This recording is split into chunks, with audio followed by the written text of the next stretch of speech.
Mon prochain invité, c'est notre député fédéral. Il est à distance aujourd'hui parce qu'il siège à la Chambre des communes. Bernard Généreux, bon matin. Bon matin, Michel. Comment ça va? Ça va très bien, ça va très bien. Reposer un peu plus parce que, comme tu sais, ou peut-être, j'ai eu le loisir, ou pas le loisir, mais la joie d'aller en Tunisie en fin de semaine dernière, concernant euh, le sommet de la francophonie, dont le premier ministre du Canada était présent, le premier ministre du Québec d'ailleurs aussi, plusieurs ministres. En fait, on était sur l'île de Djerba, en Tunisie, où se tenait le sommet. Moi, je n'ai pas assisté au sommet lui-même parce que c'était réservé aux chefs d'État et aux ministres impliqués au niveau de la francophonie. Mais j'étais en mission pour accompagner la secrétaire parlementaire du ministre de l'Immigration, avec qui j'ai eu de grandes conversations d'ailleurs sur les services qu'on reçoit de l'Immigration Canada. Et donc, on a eu l'occasion de rencontrer un paquet de monde. Il y avait un village de la francophonie, des spectacles, des kiosques, etc. Donc, ça m'a permis de rencontrer beaucoup de monde, étant donné que je suis sur le, le comité des langues officielles à Ottawa. Ça faisait du sens que j'accompagne la secrétaire parlementaire de l'immigration aussi là, pour ce voyage-là. Qu'est-ce qui fait, Bernard, que vous êtes invité à aller participer à un tel voyage? En fait, il faut savoir qu'au Canada, on a un système au Parlement, on a un système qu'on appelle de pairage, c'est-à-dire qu'à chaque fois qu'il y a un député, un ministre ou un premier ministre ou pas le premier ministre, je ne pense pas que le premier ministre soit dans ce mais les ministres, secrétaires parlementaires ou députés quittent le Canada. C'est pas nécessaire au Canada, mais quand on quitte à l'extérieur du Canada, il doit y avoir un député de l'opposition qui aussi quitte le Canada pour éviter d'avoir un débalancement au niveau des votes à la Chambre des communes. Ah La oui. semaine dernière, là, il y avait au moins une dizaine, si c'est pas une quinzaine de députés des libéraux qui étaient un peu partout à travers le monde. Il y avait la COP 27, il y avait le sommet de la francophonie, il y avait le sommet du G20 en Thaïlande. Écoute, il y avait du monde un peu partout. Donc, ces gens-là doivent être pairés pour éviter un déséquilibre, parce qu'on est en gouvernement minoritaire, comme tu sais, à Ottawa. Donc, inévitablement, il faut qu'on garde l'équilibre sur les votes qui se font dans les projets de loi qui se votent à tous les jours à la Chambre des communes. Donc, il doit y avoir deux personnes qui partent en même temps. Et donc, on m'a demandé à la dernière minute, je l'ai su mercredi sur l'heure du midi, que je partais le jeudi là, sur l'heure du midi. Donc, à peu près Ça- 24 heures à l'avance. Donc, j'ai appelé mon épouse pour lui dire, écoute, je serai pas là en fin de semaine, c'est-tu grave? ça- J'ai vérifié avant, parce qu'il y Avez-vous avait le temps de trois de faire mes vos collègues qui avaient valises? refusé d'y aller avant, dont deux qui sont sur le comité des langues officielles aussi. Donc, il essaie quand même d'avoir je dirais, un mixte ou en tout cas quelque chose qui fait du sens là, quand on invite d'autres personnes qui sont pairées, qui ont des enjeux par rapport à l'événement en question, que ce soit l'environnement, l'économie ou etc. L'autre jour, comme tu te souviens, là, je suis allé à Washington, j'ai pairé Louis-Philippe Champagne, le ministre de l'Industrie. Je suis sur le comité de l'industrie. Donc, ça fait du sens que je me puisse me rendre dans des événements comme ceux-là. Mais Maintenant, ça a été permettez-moi de vous poser la question, Bernard. Pourquoi Bernard Généreux en Tunisie? En fait, il avait demandé à d'autres membres du comité. Les autres ne pouvaient pas y aller. Donc, moi, j'ai vérifié. J'avais du linge. J'avais du linge. Il faut savoir qu'en Tunisie, à l'île de Djerba, on est sur la Méditerranée. C'est une île d'à peu près 160 000 personnes. C'est pas très grand. Je pense que c'est 25 kilomètres carrés, là. C'est pas une très grande île. Mais c'est entouré d'eau, bien sûr. Donc, c'est des plages de sable presque blanc, là. Donc, c'est un endroit absolument phénoménal. Sur ma page Facebook, j'ai mis quelques photos, là. C'est vraiment très, très caractéristique de cette région-là du monde. En termes puis sur l'île, il n'y a pas le droit d'avoir plus de deux étages et demi de hauteur. Alors, c'est une île très touristique. D'ailleurs, l'agriculture et le tourisme sont les deux moteurs économiques les plus importants.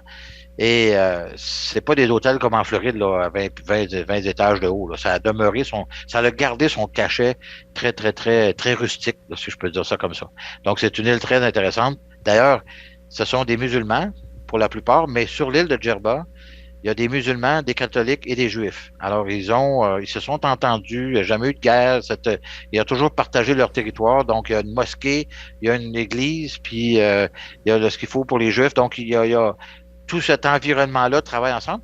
Les gens parlent arabe, mais la deuxième langue la plus parlée, c'est le français. Donc, les gens nous saluent, salam alaikum, en arabe, et souvent on leur répond en français, et la conversation se continue en français, ce qui était très agréable. Moi, j'ai rencontré des gens, je suis allé même souper avec une famille là, de l'endroit qui m'ont invité à souper, donc ça a été extrêmement, très, très chaleureux. Alors, donc, c'est des gens très gentils, des Tunisiens, là, vraiment accueillants. C'était une belle... Puis ça, moi, ça m'a permis aussi de rencontrer plein de plein de gens qui étaient invités par le Canada qui sont des organismes souvent financés par le Canada, à travers le Canada, donc le Nouveau-Brunswick, l'Ouest canadien, l'Ontario, d'organismes communautaires dans la francophonie canadienne. Faut savoir qu'au Québec, on parle français, mais bon, on en parle de moins en moins dans la région de Montréal particulièrement. Donc, il y a des enjeux très importants, mais à travers le Canada, ça continue aussi. Faut savoir qu'en Colombie-Britannique, maintenant, la deuxième langue la plus parlée, c'est le chinois, c'est pas le français. Donc. Le français, je pense qu'il est la cinquième langue la plus parlée. Donc, en Colombie-Britannique, la société évolue au Canada. Là. Donc, il faut rester sur nos gardes pour garder le français. On est un des pays fondateurs, là, la langue fondatrice du Canada. Donc, il faut rester sur nos gardes pour continuer à avoir une langue française forte partout au Canada.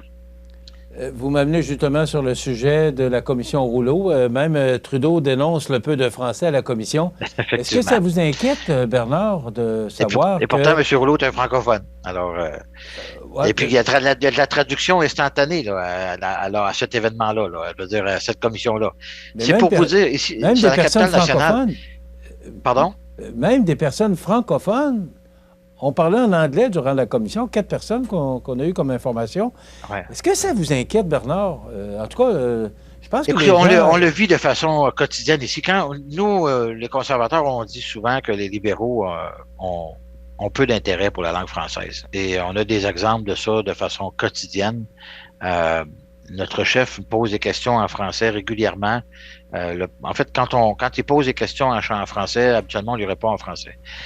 Le premier ministre Trudeau est capable de répondre dans les deux langues là, de façon correctement, mais c'est pas tous les ministres qui sont capables de le faire. C'est pas tout le cas. De notre côté aussi, on a du chemin à faire.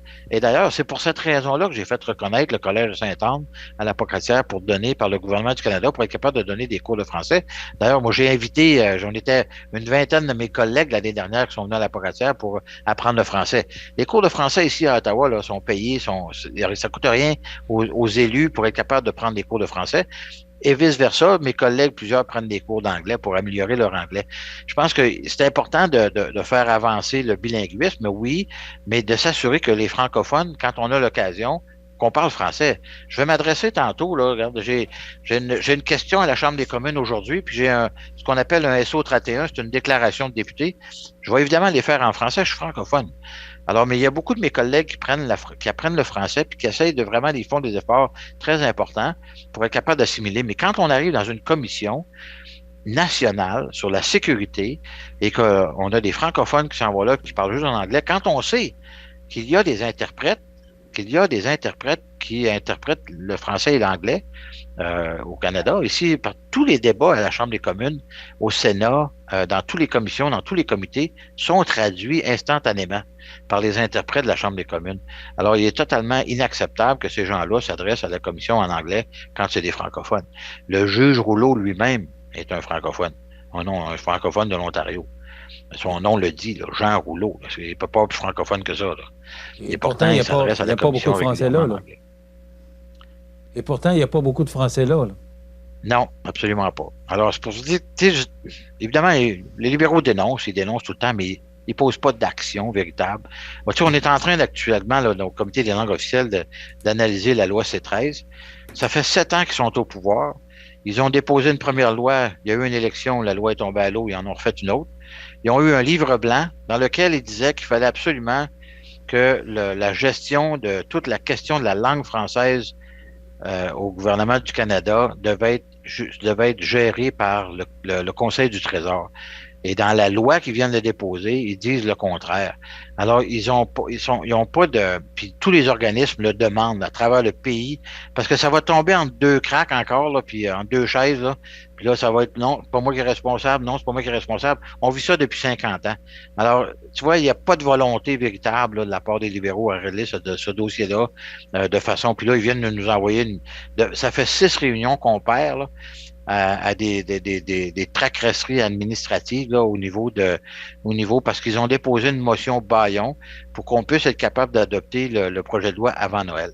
Pour nous rentrer ça dans la gorge, qu'on a refusé, puis on a proposé des sous-amendements. Puis là, ça a taponné. Ça fait 6 réunions qu'on taponne après ça. On aurait déjà avancé s'il n'avait pas fait ça de façon consensuelle, tout le monde ensemble.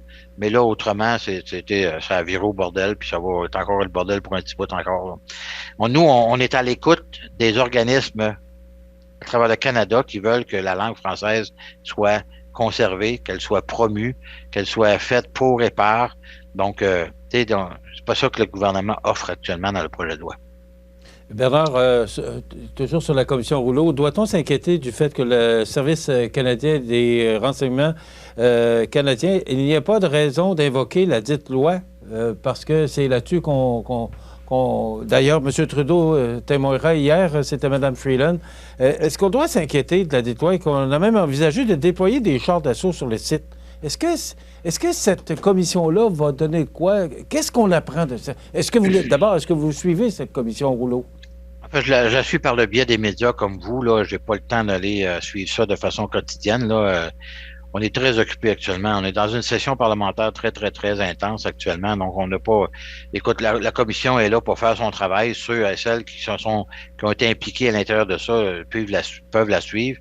Ce qu'on entend essentiellement, c'est que c'est une décision unilatérale du gouvernement qui ont voulu mettre fin à cet épisode-là le plus rapidement possible. Est-ce que c'était le seul moyen?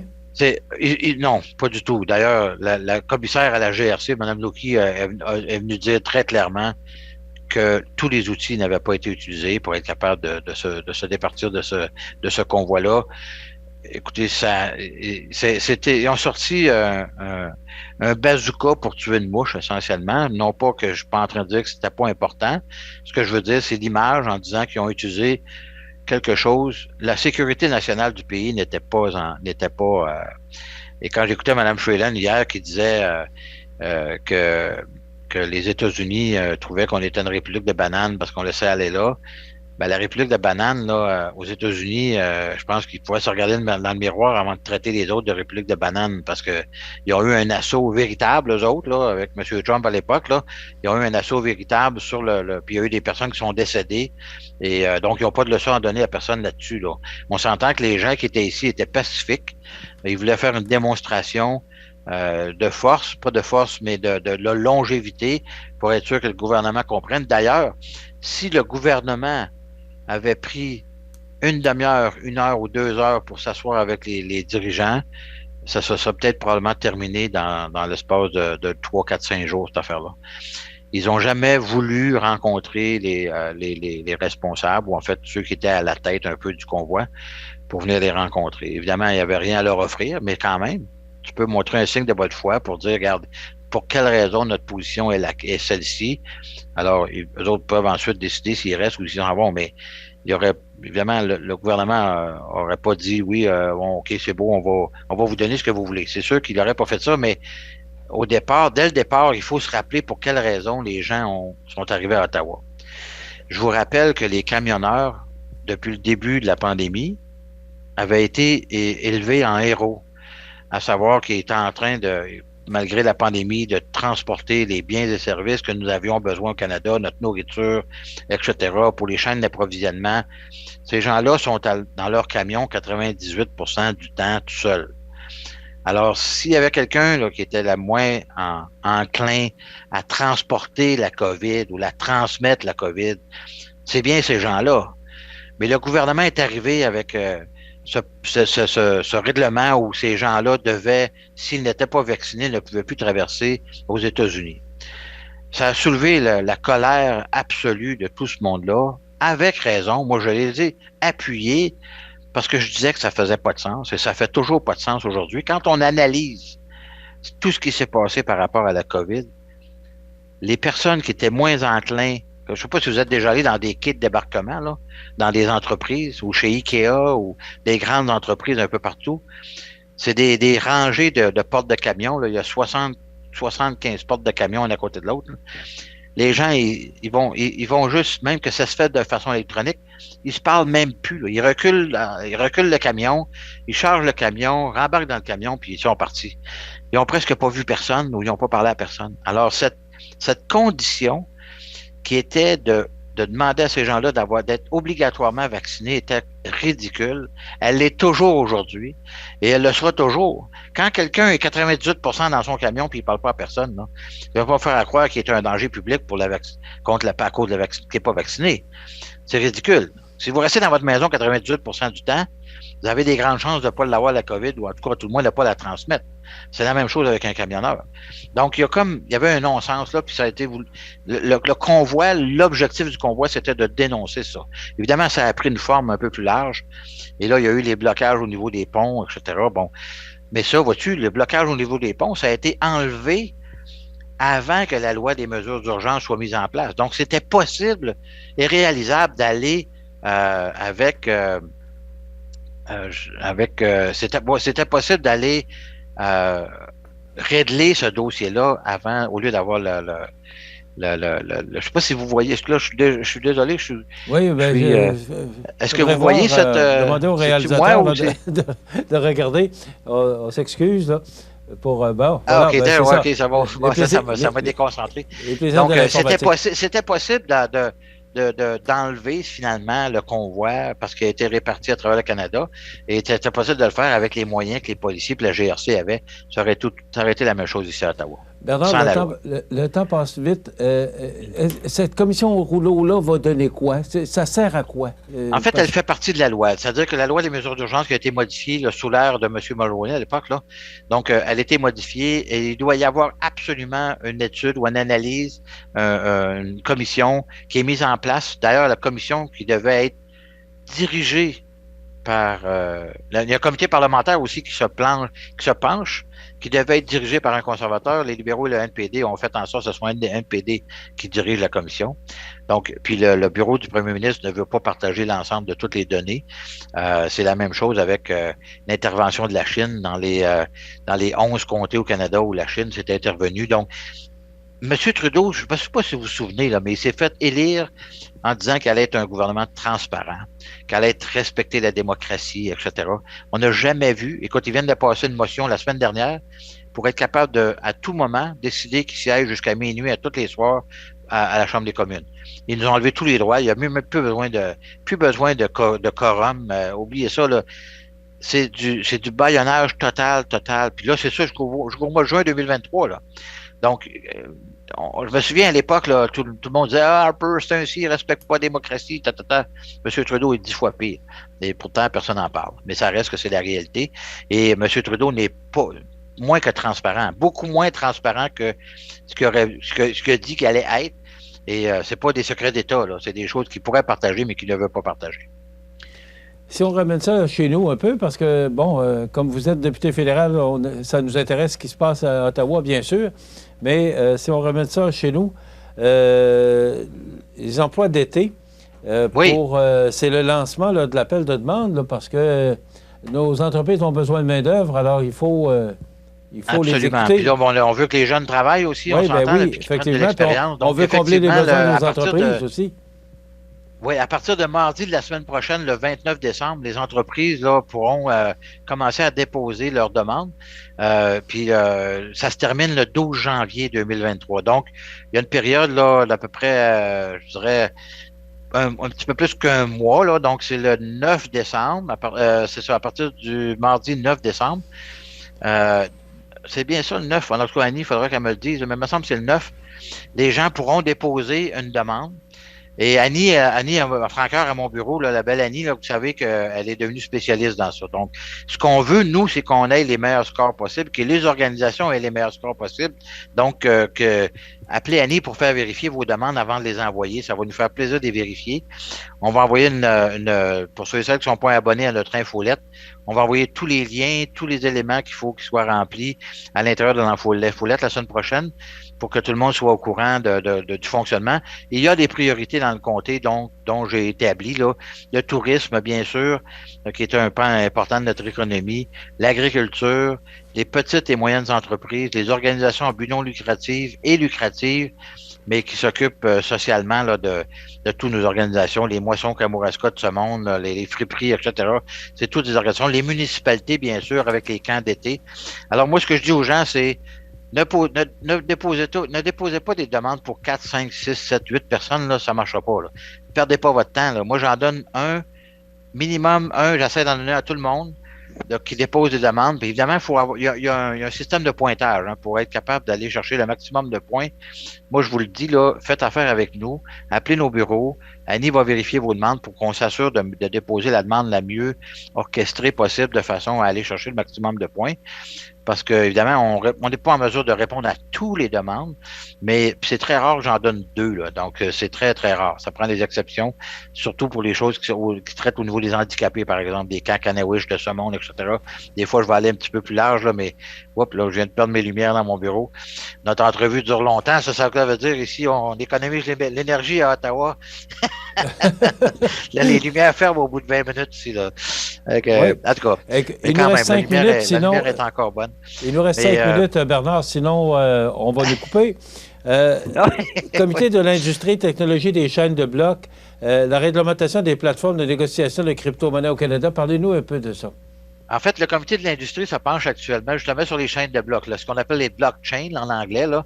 Donc, les blockchains, je dirais que c'est le contenant. Le contenu qui peut être utilisé dans le système des blockchains. Évidemment, il y a la crypto-monnaie, donc les bitcoins de ce monde, là, et Ethereum, etc., qu'on entend parler. Mais il y a aussi beaucoup, beaucoup, beaucoup plus que ça. Parce que le système de blockchain, c'est un système de cryptation, si on peut dire ça comme ça. C'est-à-dire qu'on donne une clé. Donc, si je prends un crayon, imaginons, puis que je donne à ce crayon-là une valeur, en fait, une clé d'origine, sa clé d'origine va toujours la suivre tout le temps. Donc, c'est une façon essentiellement de pouvoir contrôler des données qui est... hier, justement, on avait une rencontre hier après-midi de 3h30 à 5h30 et les témoignages qu'on a eus hier après-midi, ils nous ont mis en contexte en disant, pensez à Internet il y a 30 ans. Internet, il y a 30 ans, les gens avaient peur de ça un peu. Ils n'osaient pas trop, ils ne savaient pas trop comment ça fonctionnait. Il n'y avait pas de courriel. On ne remonte pas à 300 ans en arrière, là, on remonte à 30 ans en arrière. Il n'y avait pas de courriel. Il n'y avait pas de réseaux sociaux. Il n'y avait pas de Facebook de ce monde et compagnie, d'Instagram, de WhatsApp et compagnie. Ils nous ont dit, ce qu'on voit aujourd'hui, c'est le début de ce qu'aujourd'hui on voit Internet. C'est-à-dire que dans 30 ans, ça va devenir des choses communes. L'avantage de ça, c'est que, évidemment, ça prend une uniformisation au niveau mondial. Puis le Canada, particulièrement, c'est drôle à dire, mais le Canada est très avancé. Il y a déjà une bourse une bourse, l'équivalent d'une bourse comme la Bourse de Montréal ou Toronto, là, le TSX, mais au niveau des crypto-monnaies au Canada. Donc, il y a une façon de gérer. Ce qui est arrivé avec FTX, d'ailleurs, il y a 2 semaines, là, le fonds de crypto-monnaie s'est écroulé. Il y a plusieurs dizaines de milliards qui sont disparus en fumée. Il y a eu même de la fraude à l'intérieur de ça. Ça ne pourrait pas se passer au Canada, même au moment où on se parle. Donc, puis ces gens-là veulent avoir une réglementation qui soit mise en place par les gouvernements pour s'assurer que tout le monde fonctionne de la même façon. Donc, il y a une volonté là, de faire les choses correctement au Canada et on est en avance sur plusieurs aspects dans le monde pour identifier particulièrement l'origine des produits. Alors, si on n'a qu'à penser aux produits pharmaceutiques, au gaz ou au pétrole, pour s'assurer que celui-ci, puis on peut même déterminer quelle est sa production de CO2 pour pour voir c'est quoi la quantité véritablement de CO2 qui distribue. Donc, il y a un code associé à ça. Donc, puis là, j'invite les gens à aller voir le Parle-Vue. Parle-Vue, c'est le réseau là, de télécom. En fait, on les a sur nos postes, sur nos télévisions. Là. Je sais pas les postes actuellement à Montmagny qui diffusent ça, mais c'est en anglais et en français. Mais Parle-Vue sur Internet, c'est aussi, on voit les comités. On peut aller choisir les comités puis aller les regarder, soit en direct ou en différé. Et c'est très intéressant. À ceux que ça peut intéresser, c'est très intéressant de voir ce qui se dit là par rapport à tout ça. Donc, c'est comme ça, avec ces comités, Michel, qu'on détermine et qu'on voit comment on fait avancer la société canadienne et qu'éventuellement, il y a des lois qui apparaissent, soit de gauche, soit de droite, là, puis dans le milieu, qui font qu'on va mettre en place certaines réglementations au Canada, puis il devra y avoir réglementation éventuelle dans ce domaine-là, c'est sûr et certain au Canada. Bernard, il faut s'arrêter là parce qu'on va se faire couper par notre réseau Bon. de transmission. N'oubliez pas les marchés de Noël, Marc-Michel. On va se retrouver dans le temps des fêtes. Là. Vous allez venir nous voir quelques jours avant Noël. Merci et on se retrouve bientôt. Merci beaucoup. Bonne fin de semaine tout le monde. Merci, Michel. Bernard Généreux, le député fédéral de Montmagny, Lilley, Kamouraska, Rivière-du-Loup, qui était avec nous.